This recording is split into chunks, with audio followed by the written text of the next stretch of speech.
প্রায় 18 বছর পর 25 ডিসেম্বর দেশে ফিরবেন বিএনপির ভারপ্রাপ্ত চেয়ারম্যান তারেক রহমান। ঐতিহাসিক এই প্রত্যাবর্তন ঘিরে সবচেয়ে বড় ইস্যু তার নিরাপত্তা। দেশের সবচেয়ে বড় দলের শীর্ষ নেতার নিরাপত্তা নিশ্চিতে ইতিমধ্যে কেনা হয়েছে বুলেট প্রুফ গাড়ি, সাজানো হয়েছে বাড়ি এবং অফিস।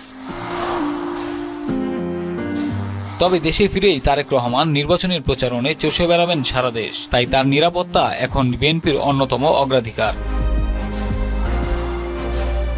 এখন প্রেক্ষাপটে তারেক রহমানের সার্বিক নিরাপত্তা নিশ্চিতে প্রধান নিরাপত্তা কর্মকর্তার দায়িত্ব পেলেন অবসরপ্রাপ্ত brigadier general doctor A K M Shamsul Islam. বুধবার দলের সিনিয়র যুগ্ম মহাসচিব রুহুল কবির রিজভী গণমাধ্যমে পাঠানো এক বিজ্ঞপ্তিতে এ তথ্য জানান। একই সঙ্গে তিনি এভার কেয়ারে চিকিৎসাধীন বিএনপি চেয়ারপারসন বেগম খালেদা জিয়ার নিরাপত্তা টিমেরও প্রধান। ময়মনসিংহে জন্ম নেওয়া শামসুল ইসলাম আগেও বিএনপির চেয়ারপারসনের নিরাপত্তা বিষয়ক টিমের চিফ কোঅর্ডিনেটর হিসেবে কাজ করেছেন। তাছাড়া তিনি নিরাপত্তা বিশ্লেষক হিসেবেও পত্রপত্রিকায় নিয়মিত কলাম লিখে আসছেন।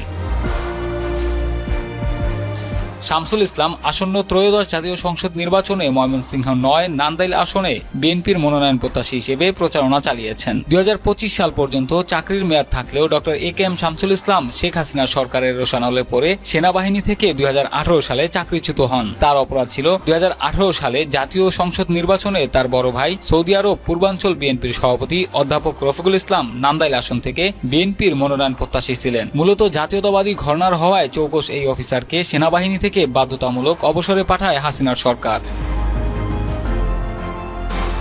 অবসরপ্রাপ্ত ব্রিগেডিয়ার শামসুল ইসলাম কঙ্গোতে জাতিসংঘ শান্তিরক্ষী মিশনের নেতৃত্ব দেন। সে সময় তিনি স্থানীয় মানুষের মধ্যে এতটাই জনপ্রিয় হয়ে ওঠেন যে একজন বিদেশি হওয়া সত্ত্বেও তাকে কঙ্গোর প্রেসিডেন্ট করার জন্য মিছিল করেন সে দেশের সাধারণ মানুষ।